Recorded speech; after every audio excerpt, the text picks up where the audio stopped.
Hello everyone and welcome back to Stir the Coco. If you are new here, bienvenidos. That is welcome in Spanish. I am your host, Posh Teacher. Our show is about anything and everything that makes your coco, your brain, feel fantabulous. Follow us on YouTube on Stir the Coco with myself, Posh Teacher, and here at BCTV. Before we begin, I would like to give an hola shout out to Mateo, who eats dark chocolate every day because he knows it's good for the coco. Have a piece for us, Mateo. We are calling this show not just dessert, it's brain food. We are sharing the top reasons why dark chocolate is good for you. While it has long been known that dark chocolate affects cognitive function, a study published in Science Direct funded by Meiji Company, did a behavioral study with 18 middle-aged individuals. The conclusion shared that a single consumption of chocolate with a high concentration of cocoa polyphenol contributes to the maintenance of cognitive performance and concentration during continuous and demanding tasks. Therefore, dark chocolate rich in polyphenols increases and improves cognitive function. Number 2, chocolate contains the same compound as sleepy time tea. Dark chocolate naturally contains theobromine, a compound that acts like a gentler cousin to caffeine.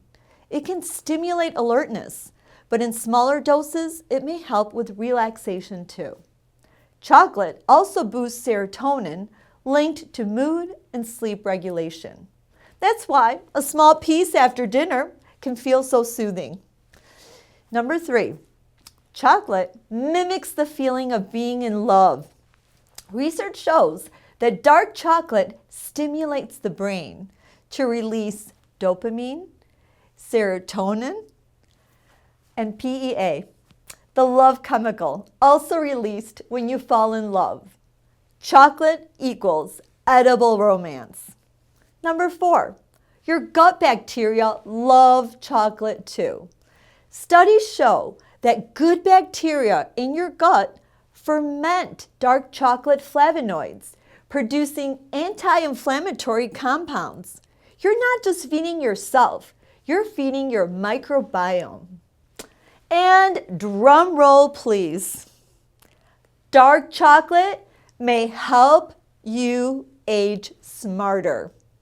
A Harvard review published in May 2017 edition of Frontiers in Nutrition analyzed the evidence to date that flavonols found in dark chocolate and cocoa, among other foods, may benefit human brain function.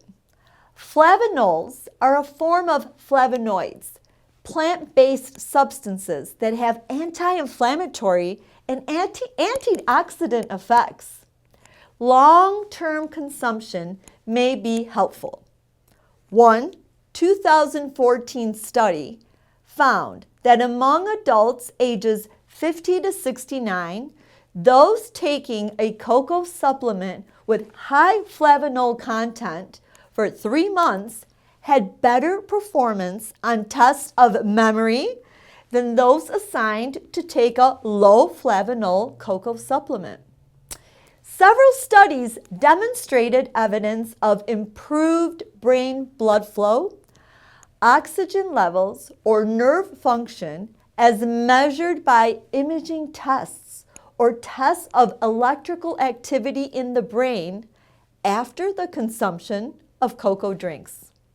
So, chocolate may help keep your brain young and your spirit too. Time to create some neuroplasticity. Have a piece of high cocoa chocolate and let's have a Spanish class. I will be inserting a fun song about mixing your hot chocolate. Before we share this, here are the words you will hear in the song. The word for chocolate in Spanish is chocolate. It's spelled the same, but we pronounce all the letters in the word. Chocolate. Chocolate. Muy bien. To mix or to stir in Spanish is bate, bate, bate. Okay, so that's used with cooking. Okay, so bate is the word. Have fun practicing this song. And it's called the chocolate song. So, La Canción de Chocolate. You can send me a video of you singing the song on Facebook, Stir the Coco, or the Facebook link will be in the show notes. And maybe we can show it when we do our Hola shout out in one of our shows. Okay, we're off to our interview. Let's go. Chocolate. Uno, dos, tres, cho. Uno, dos, tres, co. Uno, dos, tres, la. Uno, dos, tres, te. Uno, dos, tres, cho. Uno, dos, tres, co. Uno, dos, tres, la. Uno, dos, tres, te. Chocolate, chocolate, bate, bate el chocolate. Chocolate, chocolate, bate, bate el chocolate. Más rápido, faster. Uno, dos, tres, cho. Uno, dos, tres, co. Uno, dos, tres, la. Uno, dos, tres, te. Uno, dos, tres, cho. Uno, dos, tres, co. Uno, dos, tres, la. Uno, dos, tres, te. Chocolate, chocolate, bate, bate el chocolate. Chocolate, chocolate, bate, bate el chocolate. Más rápido. Uno, dos, tres, cho. Uno, dos, tres, co. Uno, dos, tres, la. Uno, dos, tres, te. Uno, dos, tres, cho. Uno, dos, tres, co. Uno, dos, tres, la. Uno, dos, tres, te. Chocolate, chocolate, bate, bate el chocolate. Chocolate, chocolate, bate, bate el chocolate.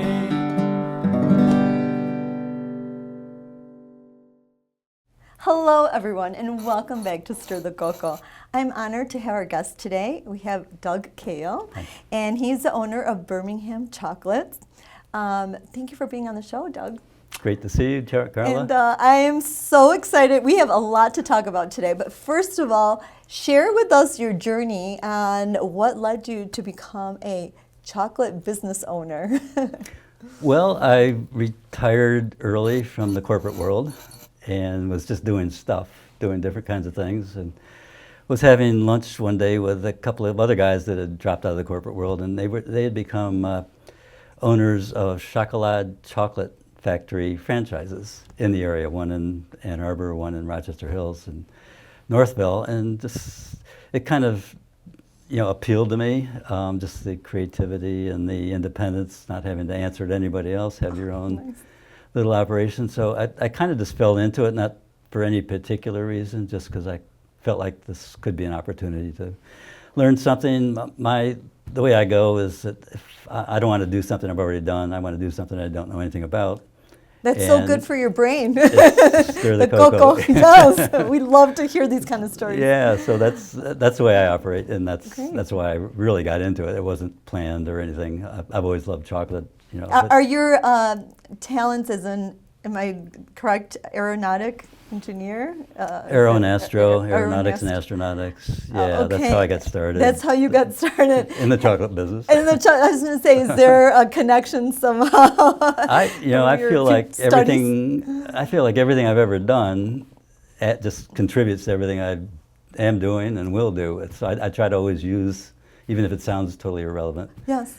Aeronautics is about fluid flows. Chocolate is about viscosity and liquid fluid flows and filling molds and things like that. So there's some direct correlations, but it's also just helps you think.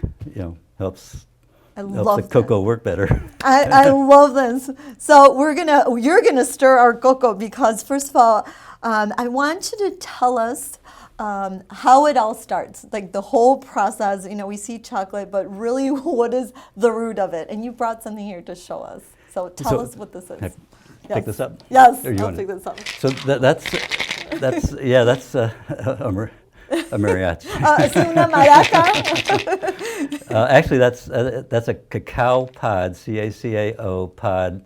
Cacao pod. It would hang from the cacao tree by that stem off the trunk of the tree, or else a couple of the larger branches. So it's fairly heavy once it's ripe.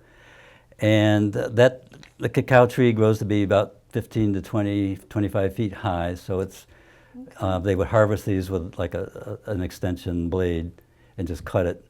Has to grow within 10 to 20 degrees of the equator, so days and nights are about the same. So it doesn't know seasons, so it can be ripening any time of the year. Pods can be ripened, so you have to just harvest them when they're ready. Okay. And where do you source your beans? Everywhere from Hawaii to the Mexico, Yucatan to northern South America to Western Africa, and even Madagascar. So that's quite a wide range, and for different reasons you might source it from different places. And most of what I work with is a blend, and so it might be a given chocolate might have some of several of those. And does the different regions affect the flavor, or is the flavor different? Totally, just like wine. Okay, Terroir. yeah. It's this chocolate terroir, wine terroir, the same exact thing. Use the same terminology. Okay. If you're doing a chocolate tasting, you Yes. might use the same terminology you would do for wine tasting. Okay. And we do chocolate and wine pairings, so. Oh, you do? So, okay. yeah. Oh, I have to give us information on that. Okay, so you receive the So they beans. harvest, these are Yes. harvested down in small farms typically. Okay, And what the farmers do is open those up with a machete. okay. And inside will be kind of a sticky, white, syrupy mixture, and then 20 to 40 seeds. Those seeds, if you planted them, would grow a cacao tree. Okay. But what they do is kind of drain off a fair amount of that stickiness and then make a pile. It could be like a 5-foot pile. Okay. And I'm talking about the way it's been done for hundreds of years. Farmers would do it. Okay. And then it starts to ferment. And fermentation gives off heat.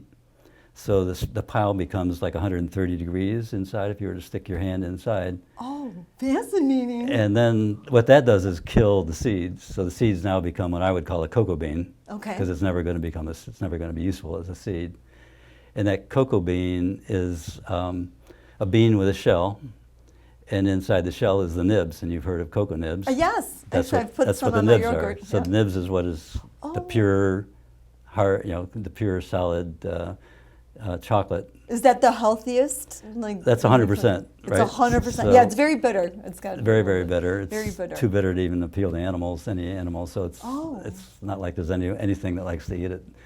So, but the fermentation process is critical because that affects the flavor notes downstream. So if you don't ferment it properly for the given species and varieties, Yes. then you're not going to get the full flavor or the potential of that particular bean. So the science starts right away on the Absolutely. fermentation. Next step is to dry that after maybe 2 days. Okay. To dry it and just kind of lay those out in the sun is the natural way to do it, just like coffee beans. Yeah, I was going to say that sounds like. And okay. let it dry for several days, and then it's typically at that point packaged up, burlap sacks or whatever, either shipped to the United States or shipped to Belgium or processed locally. So when you hear Belgium chocolate, Yes. it We've all all heard came that. from this. It all came from within 10 degrees of the equator. So it wasn't in Belgium. Okay. Yeah, Thanks it may for have been clarifying. processed in Belgium, but it wasn't grown. It wasn't grown Thanks in for Belgium. clarifying. So yeah, everyone says, "Oh, it's got to be Belgium chocolate." Well, okay. And so then this comes to your door, basically? Well, actually, it goes to a producer. Okay. Mine's in San Francisco. Okay. And my producer is a family-owned producer, founded in the days of the gold rush. It was Eddie and Guitard went to California for the gold rush, and he looked around and said, "I think I got a better idea than going in the hills and panning for gold." He went back to France and came back with all the equipment to start making chocolate. And they're still making chocolate today in San Francisco. So what they do is they take the beans, they kind of crack open the shells. It's called winnowing. They kind of blow off the shells. Okay. And what you have left is the nibs. They roast the nibs up to anywhere from 160 to 180 degrees. Okay. And that's, again, something that brings out the flavor notes, so that's very critical. Yeah. It also kills all the bacteria that might still be left. And then they crush it. and that becomes cocoa powder. Okay. And if you crush it hard enough and extract the cocoa butter, then that's really just the dry cocoa powders you might have. And cocoa butter can be extracted at that point, and that becomes a pharmaceutical for skincare and all of that, right? Oh, yes. So cocoa butter is actually the most expensive component of chocolate. But so think of the chocolate as being half cocoa butter and half cocoa solids. The cocoa butter is like healthy fats, like oleic acid, olive oil. Yeah, olive oil. And the cocoa solids is where all the antioxidants and nutrition and other components of chocolate is. So that becomes a cocoa mass, and then I can either buy that or they can process it further by adding sugar to sweeten it, and maybe some sunflower lecithin and maybe some vanilla, which is very typical of what they do. And then I would buy that chocolate. But I also buy the mass and do that sweetening myself for certain products. Yeah. And so then when it arrives, then that's when all the amazing machines that we got to see. Yeah. We got to go, and we'll be inserting a clip of our special tour that we got at the chocolate factory.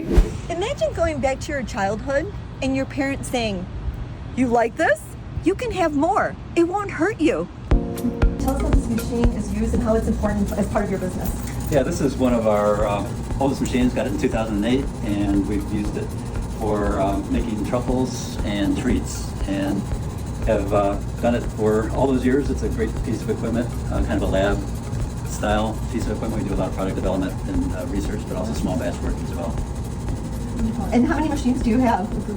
We got 5 of these, so we dedicate them. So this one happens to be a dark chocolate, a kind of our workhorse dark chocolate. Okay, we love dark chocolate. The one under cover over here is our milk chocolate machine. We've got one in the back which is dedicated to organic chocolate, so that we don't have to, we don't want to mix organic and inorganic certified chocolates together. And then we have a couple of others that we use for special small batches.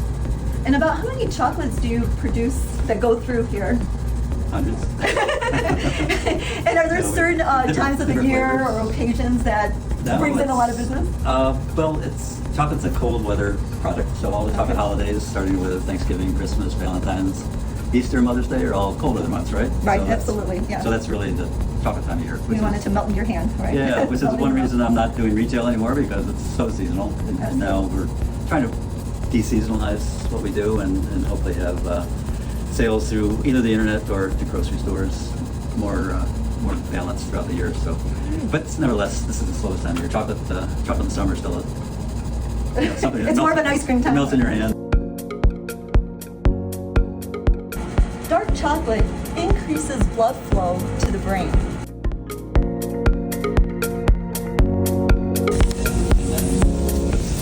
Chocolate, that's how to stir your cocoa.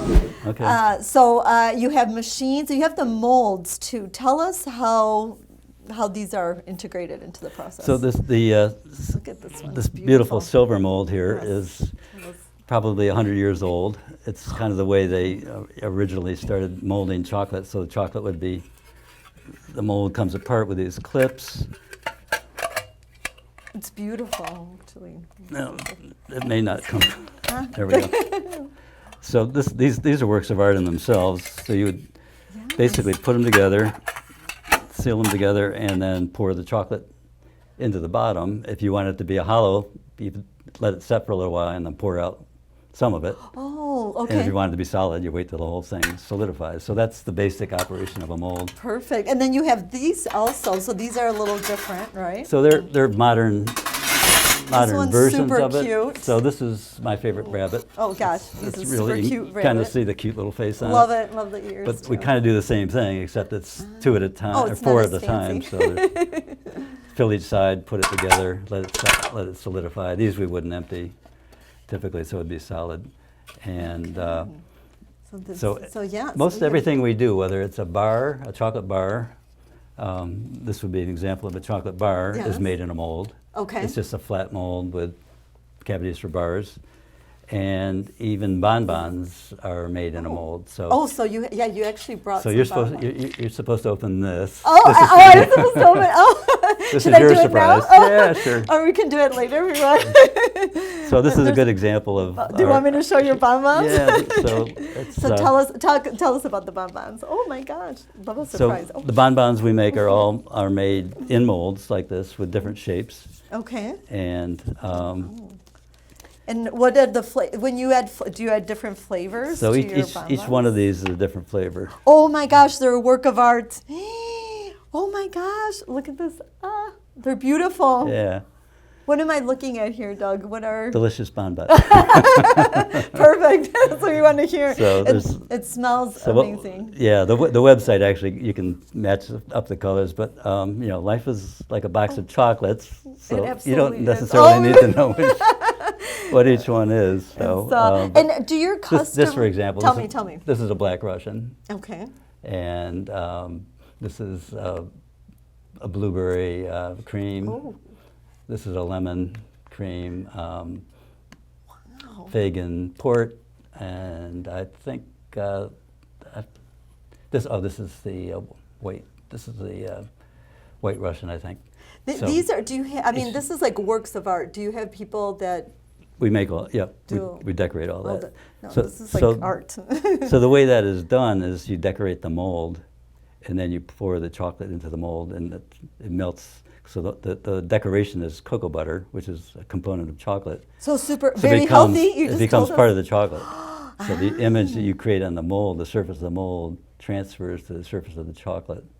Because the chocolate goes in warm, it melts the cocoa butter right onto it. And if you do it right, the precision stays exactly. So this is very healthy for me. It's very good for your soul. Very good. Tell us through your experience, is there a higher demand for certain types of chocolate now? I mean, there's more research on dark chocolate. Do you Sure. see that happening in your business? Yeah, when I first started, I would say we were 50% or 45% milk, 45% dark, and 10% white. Oh, say. okay. And I would say, and we've skewed our business intentionally towards the dark chocolate side. You have, so you have seen. So it. I would say we're 80 to 90% dark chocolate, and the rest is milk chocolate. And we only use white chocolate for special purposes, so we don't make white chocolate bunnies or anything like that anymore. So Okay, so you have seen the change. yeah. Are there challenges in your industry in being in the chocolate business? Yes. Too many. Oh no! Don't. We don't want to get depressed Yeah. here. So just tell us a few, and then Well- you're going to share the positives. So Yeah, well, number one is it's a supply and demand Yes. situation, and the demand is bigger than the supply. Okay. So that's just the life of Why chocolate. is that happening? There aren't so the cacao tree is hard to grow. It's Okay. prone to disease. It's prone the largest growing region in the world was suffering from a fungus for the last several years. And it reduced the crop sizes in some places by 25%. So No, that's so sad. that's huge, and that's in the region where 85% of the chocolate's growing and 25% becomes.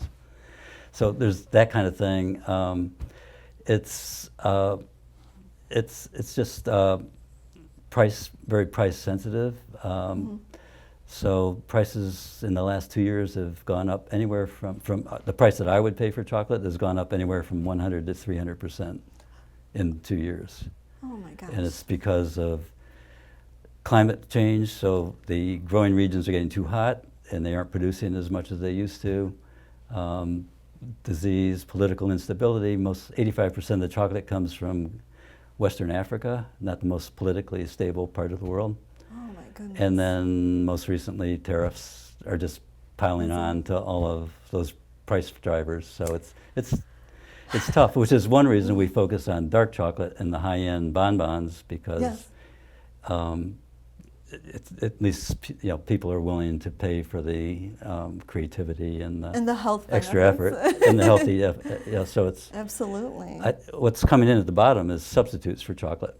I was going to say, what is the solution or substitutes? So are those healthy substitutes? No. I mean, no. No, it's Okay. you're using vegetable fats and things that are not chocolate. Yeah. So it's like you can't even call it chocolate legally. So Okay. Oh, so it's good if you see something like chocolate-like or similar to chocolate, it means it's not made with chocolate. Okay. It's not from so the that's cacao. something to be aware of. Yeah, watch for it in the future. Yes. It's already started. But I'm excited for you because you have a brand, right? A new brand here that's... Yeah, Chocolate is Chocolate. a Tell new us about brand. So we Chocolate. were the co-manufacturer for the brand creator, the inventor of the chocolate. Okay. And it's a very, the target for this is healthy snacking for families. So whether it's the kids or mom and dad, it's healthy. So it's 70% cacao and it's sweet. So Is that in a powder form or? No, these are chocolate covered mangoes. Chocolate covered mangoes. Oh. Yeah. So we do the same thing with medjool dates. We chocolate cover medjool dates, the big juicy ones. Oh, fat. Oh, what a And great concept. Yeah, and those are both superfruits. Yeah, And absolutely. We also do quinoa, which is Oh, yes, I a have whole that. complete protein. So what we do is this particular one here Yes, is tell us. called this Beautiful one here. packaging, by the way. It's called the Essence because it's the essential chocolate that all the other ones are made with. So we actually make the Chocolate chocolate. So we don't buy that. We process that ourselves. So we take that raw cocoa mass that's been sent over and processed, but no sugar added. Nothing's been added to it. It's just the raw cocoa mass, and then we sweeten it with things like allulose and monk fruit and inulin and all plant-based. Plant-based. Every great. ingredient in these is USDA organic. These are certified USDA organic, and allergen-free. And how can people purchase these products? Online?